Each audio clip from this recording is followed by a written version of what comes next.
როდის არის ნამდვილი საჭიროება ნარევის? ყველასთვის ცნობილია, რომ დედისზე საუკეთესო საკვებია ბავშვისთვის. მაგრამ არის სიტუაციები, როცა ნარევის გარეშე ვერ გავალთ. ზოგჯერ ეს დროებითი გამოსავალია და შესაძლებელია ძუძუთი კვებაზე დაბრუნება, ხოლო ზოგჯერ ერთადერთი ვარიანტია ბავშვის გამოსაკვებად.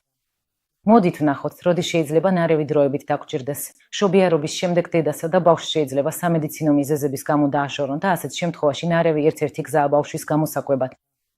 ასევე სამშობიაროში ექიმები ყოველთვის აკვირდებიან ბავშვის წონასა და მდგომარეობას და საჭიროების შემთხვევაში შეიძლება ნარევი დაუნიშნონ. ხანდახან ხდება ისე, რომ დედის ყველა მცდელობის მიუხედავად, ბავშვი ცუდად იმატებს წონაში. აქ მთავარი პრინციპია, ბავშვი ყოველთვის უნდა იყოს დანაკრებული და მიიღოს საჭირო რაოდენობის საკვები. სანამ პრობლემის მიზეზებს არ კვეთთ და დახმარებას ეძებთ, მას გამატებითი კვება სჭირდება. დედა შეიძლება საავადმყოფოში მოხვდეს და ბავშვს დაშორდეს. შემდეგ უკვე გაწერის შემდეგ შეიძლება დაუნიშნონ პრეპარატები, რომლებიც შეუთავსებელია ძუძუთი კვებასთან. თუ გაკინული წინასწარ გამოწურული რძე არ გქონდა, მოუწევს ნარევზე გადასვლა. ამ ყველა შემთხვევაში შესაძლებელია ძუძუთი კვების აღდგენა.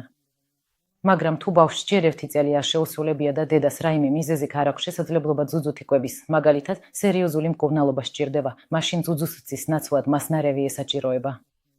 დაიმახსოვრეთ, რომ ბავშვს სჭირდება დედა, ცოცხალი და ჯანმრთელი და რომ ძუძუთი კვება მხოლოდ დედობის ნაწილია. და რამდენხანსაც არ უნდა გაგრძელდეს თქვენთან ძუძუთი კვება, ეს დიდი წვლილია ბავშვის ჯანმრთელობაში. თუ ასე მოხდა, რომ ძუძუთი კვება უფრო ადრე დასრულდა, ვიდრე გეკმაოდით, თავი არ დაადანაშაულოთ. ნებისმიერ შემთხვევაში თქვენ ხართ თქვენი ბავშვისთვის ყველაზე საუკეთესო დედა.